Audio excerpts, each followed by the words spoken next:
Hi guys, welcome to my channel, Magic Soul Nicole. I wanted to take a moment to give you a little background on myself and to share my purpose for starting this YouTube channel. First of all, thank you so much for giving me a little bit of your time and listening to what I have to say. Um, I've always been curious about the world, about myself, about spirituality, about the universe.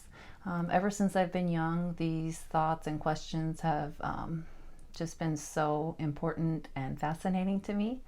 Um, I've just always been learning, growing, and connecting spiritually just through my own means of reading, learning, visiting a lot of other people's churches, talking with people from all over the world in all different situations. I've made a lot of connections myself. But this last year has been extremely insane. I kind of found myself really sad a year ago. So I was just at this point in my life and I didn't know why, but I felt so sad all the time. I felt unsettled, unhappy. I just didn't really like everything about myself. And so I just was wondering a lot about my own thoughts and emotions, about myself, my life. I just started questioning everything. I wanted to know, like, why am I lost? I don't have a reason. I'm happy, as far as I know, in what I have. I'm happy in my life at home, my job. Even if you're happy in all of that, sometimes we still feel sad, and it's kind of like frustrating because you just want to live your life and be happy and have it be easy. Of course, I mean, it's just better that way. But actually it's not. So this year there's been so much magic in my life. Amazing things I've learned, and people that have come into my life. It doesn't always feel comfortable to wake up spiritually. It actually is the opposite lots of times. It's really painful. But there's also so many days where you're just like flying on air and you just feel like, wow, I'm so happy that I'm taking the time to identify what I need to identify to help to help connect spirituality into your life or my life. That's what happened for me. I finally started making the connections between spirituality and how to apply that into my daily life to help myself. So I plan on this channel to bring forward teachers, healers, light workers, people in my life that have impacted me greatly and that are impacting others a lot. Some of them are actually, in the business of trying to heal others now, and then a lot of them are just spiritual people who I've learned so much from.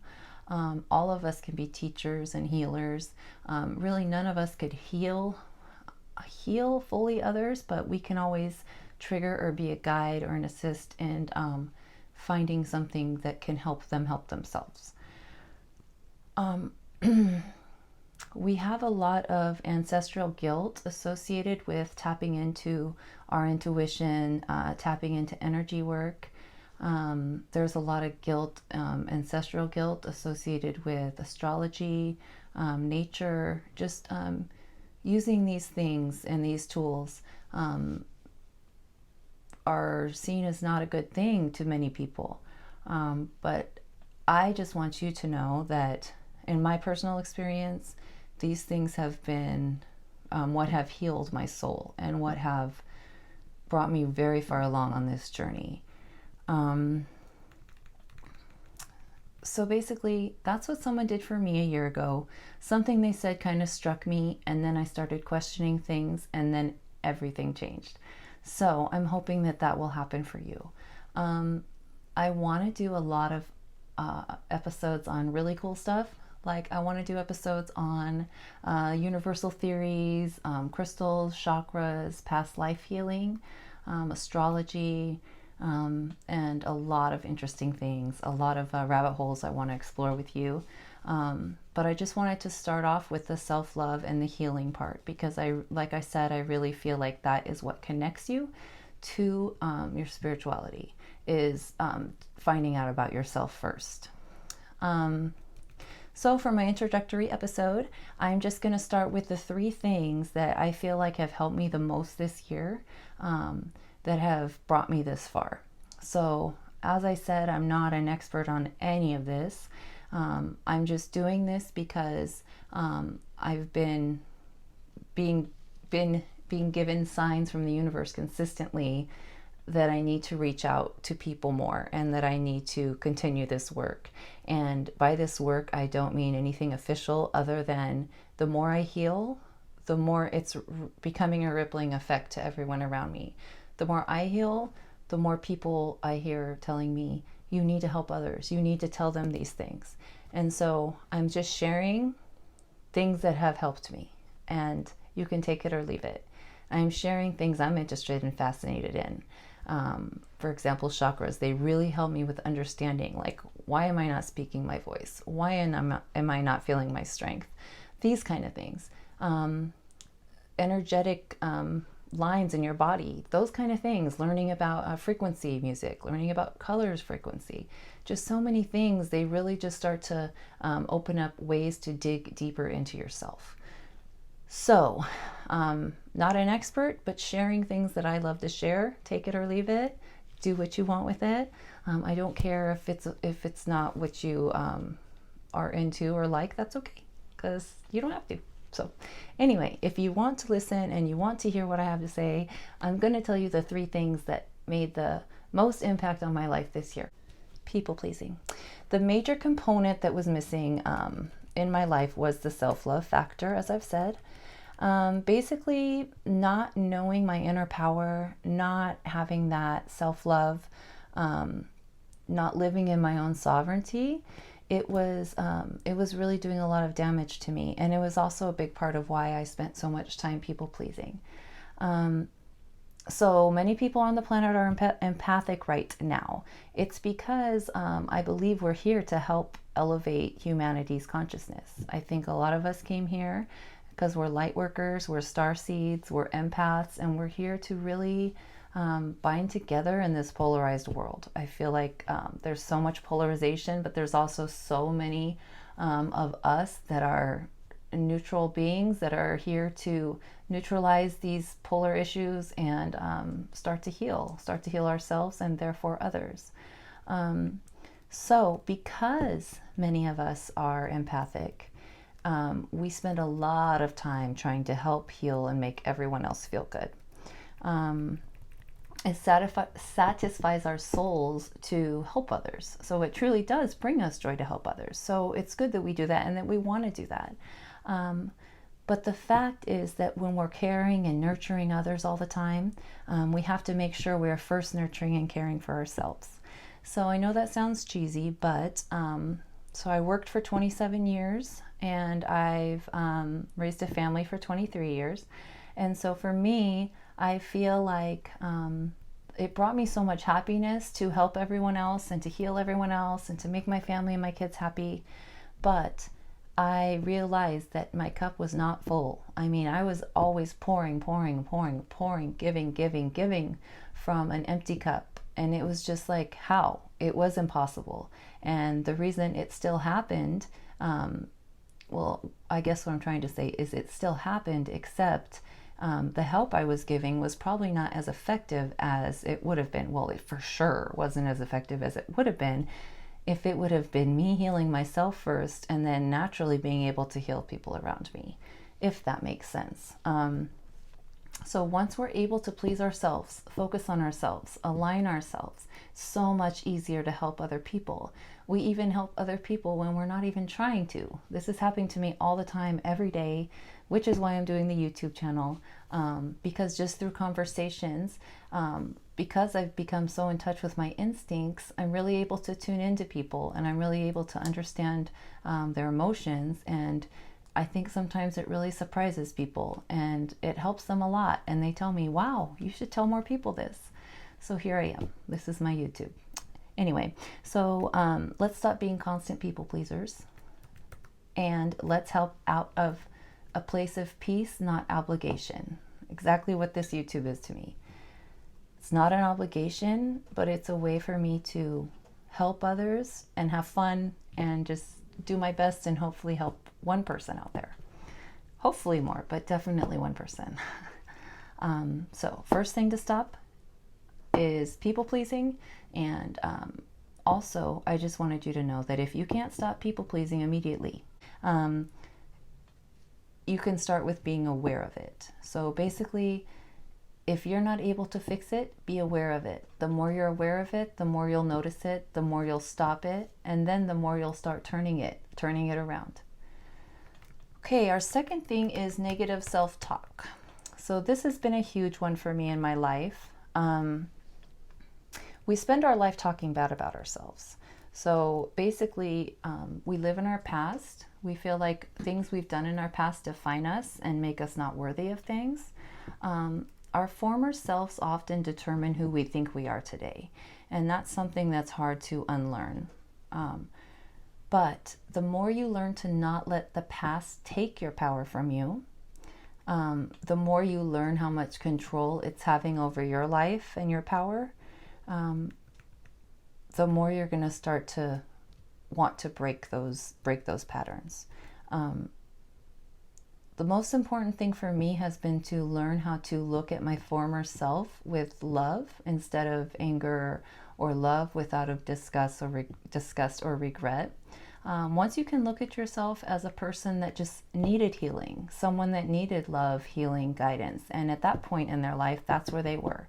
So if I look at myself like another person and choices I made in the past or things that have happened in my life, looking at it like I'm looking at someone I love, not myself, and looking at it like I needed healing at that time. I needed to learn at that time. And so really right now, when I look back at it, instead of looking at it as beating myself up, I can look at it as like, wow, look how much I've learned. And looking back, I'm glad it happened, because now here I am, like I've learned so much I wouldn't have learned. Also, lots of times we think it's just about manifesting, and you're going to manifest this great thing and have a positive attitude and just make things positive, even if they don't feel positive. And a lot of that is that it's not going to work if you don't have any sort of energetic vibration going in a positive direction. So we can't always just sit there and say, oh, cheer up, be positive. Lots of times what it is that you need to energetically start from a different place. So it takes time. You're not going to probably be able to just immediately do it. But I've noticed that the more and more and more you can kind of neutralize something, the more and more you can vibrate or radiate an attitude of abundance, an attitude of thankfulness and gratitude, the more and more manifesting becomes possible. So if you can look at a horrible situation or something bad and find one thing in that situation to look at positively and at least neutralize it, not neutralize it, but have a little bit of weight on the other side. And the more and more and more you can start building on that appreciation piece and manifesting from there, the more it's going to work. So it takes time. It takes time to get that momentum going. But then you know what momentum is. Once it goes, it's just beautiful and amazing. So I want you to stop resisting your own prosperity.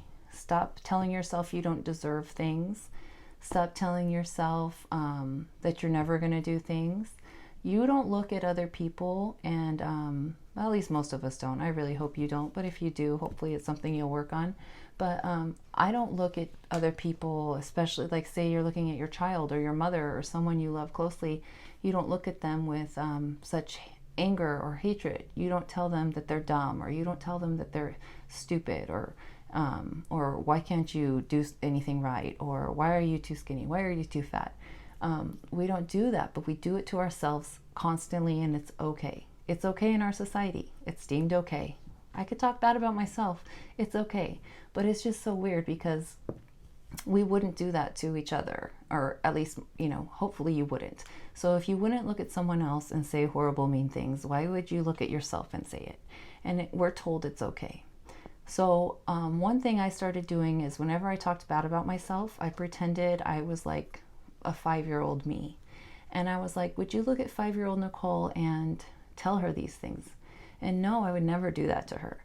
And that's me. that's a former me. That me is still inside here, and we're not going to talk bad about me anymore. That's what I decided. And it's really, really, really helped. And like I said, it hasn't totally stopped, but being aware of it, it really makes you think about it a lot and makes you start to turn that around. We'll do more on like the law of attraction and manifesting and vibrations. I mean, that's like so much I could get into, but for now, just notice when you're talking bad about yourself and try to switch that. Start to come from a different vibration if you can. Let's see here. The last thing is fearing change. Breakdowns equal breakthroughs. So in order to heal, you have to deal with things. You have to deal with painful things. And digging deep can be hard. It's an experience that's not fun, but it does help you to look at things in a new perspective, especially things about yourself. So when I'm looking at my life now, I look at myself. I look at what am I doing in my life, or what was I doing in my life to attract those things to happening to me, or to continue the pattern of them happening to me. Lots of time it's like everything else is to blame, and you're looking outside yourself. And I'm not saying this with a judgment. I'm talking about myself.